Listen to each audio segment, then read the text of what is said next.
চিত্রনায়ক ওয়াসিম তথা সুপারস্টার ওয়াসিমের পঞ্চম মৃত্যুবার্ষিকী উপলক্ষে বিবিএন নিউজ কর্তৃক আয়োজিত আজকের এই সভায় উপস্থিত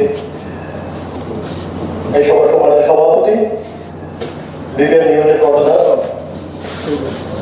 নামিয়া ওভারসিজের চেয়ারম্যান জনাব শফিকুর রহমান সাহেব, মঞ্চে উপস্থিত আছেন আমার পেশাগত জীবনের সিনিয়র, যার হাত ধরে আমি ওকালতিতে এসেছি, যার উৎসাহে উদ্দীপনায় আমি উকিল হয়েছি এবং আমি যখন লয়ের ছাত্র ছিলাম, মাত্র ভর্তি হয়েছি, তখন তিনি আমাকে উৎসাহ দিয়েছিলেন। তাকে দেখেছি, তিনি অনেক বড় মাপের একজন আইনজীবী। আমার সিনিয়র লয়ের নুসরাত জাহান লুলা আপা সহ মঞ্চের বিশেষ অতিথি এবং অন্যান্য অতিথিবৃন্দ, আমার সামনে উপস্থিত এই সভার দর্শকবৃন্দ, আসসালামু আলাইকুম। আজকে আমরা একজন বিখ্যাত অভিনেতার মৃত্যুবার্ষিকীতে সমবেত হয়েছি। তার জন্য দোয়া এবং মাগফিরাত সহ তার বিষয়ে আলোচনা করার জন্য আমি আমার ব্যক্তিগত জীবনে একজন সিনেমা প্রেমী মানুষ।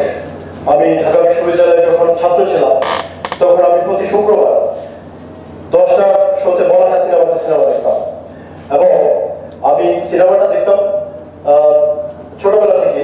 যখন ছোটবেলা দেখা হতো ঈদের সময় আমার আম্মুর, সাধারণত গ্রামে আমাদের সিনেমা দেখে উৎসাহ করা হতো না, তো আম্মুর কাছ থেকে 20 টাকা চুরি করে নিয়ে সিনেমা দেখতাম। টিকিটের দাম ছিল 12 টাকা আর বাকি 8 টাকা দিয়ে সিঙ্গারা খেতাম, এটা আমার মনে আছে।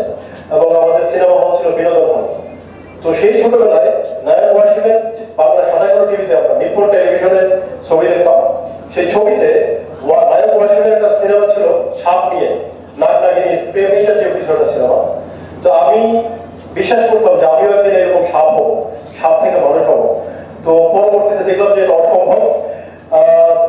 আমি এই গল্পটা এই জন্য বলেছি যে নায়ক ওয়াসিম এমন মাপের একজন সুপারস্টার, যা সিনেমা দেখে আমার মতো শিশু সাপ হতে চেয়েছিল।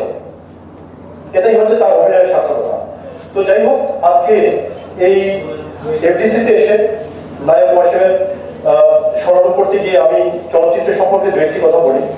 পৃথিবীতে দুটি পেশা খুবই আবেদনময়ী। তার মধ্যে একটি পেশা হচ্ছে সিনেমা জগৎ, আর আরেকটি পেশা হলো আইন পেশা। এই দুইটা পেশার একটা জায়গায় মিল আছে। সেই মিলটা হলো বিশেষত একটা ক্ষেত্রে, সেটা হলো পারফরমেন্সের ম্যাটার। আপনারা দেখবেন এই সিনেমা জগতে, চলচ্চিত্র জগতে যা পারফরমেন্স যত বেশি, যতদিন থাকবে শুধু তত বেশি তিনি সমাদৃত হবেন। একইভাবে আমাদের আইন পেশায় যার পারফরমেন্স এবং জানাশোনা যত বেশি, যার পারফরমেন্স যত বেশি থাকবে, যতদিন তিনি ক্লায়েন্টের ভালো করে সার্ভিস দিতে পারবেন, তাকে তার পেশাগত জীবনে সফল হতে পারবেন ওই পারফরমেন্সের মাধ্যমে, ততদিনই তিনি একজন ভালো আইনজীবী হিসাবে সমাজের পক্ষে থাকবেন। তো এই দিক থেকে আমাদের আইন পেশা এবং চলচ্চিত্রের মাঝে মিল আছে। তো আমি চলচ্চিত্রের ব্যাপারে যে বিষয়টা বলবো, আমরা দেখেছি ইতিপূর্বে এমনও সিনেমা তৈরি হতো যে সিনেমা দেখতে এসে দর্শকের ভারে সিনেমা হল ভেঙে গিয়েছে। সেরকম একটা সিনেমার নাম ছিল বেদের মেয়ে জোসনা। আমরা এই সিনেমাটাকে কেন এক্সাম্পল হিসেবে নিচ্ছি এই জন্য যে এই সিনেমাটা গল্প ছিল চলমান সময়ের গল্প। দেখেন, এই মুহূর্তে যদি বেদের মেয়ে জোসনা সিনেমা অত্যাধুনিক ভাবেও মুক্তি দেওয়া হয়, তাহলে তেমনটা চলবে না। কারণ কি?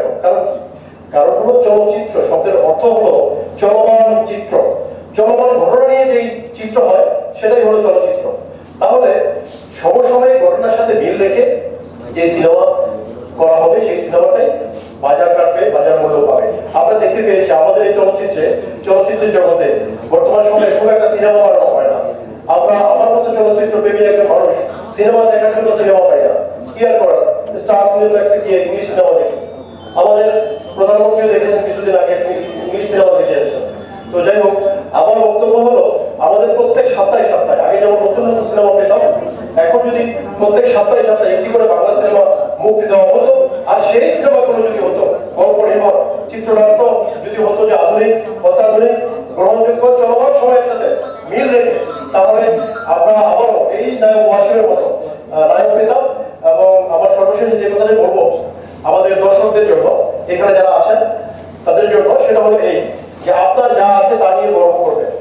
আপনার শাকিব খান আছে, আপনি শাহরুখ খানের খুঁজতে যাবেন না, আপনার শাকিব খানকে নিয়ে আপনি গর্ববোধ করবেন।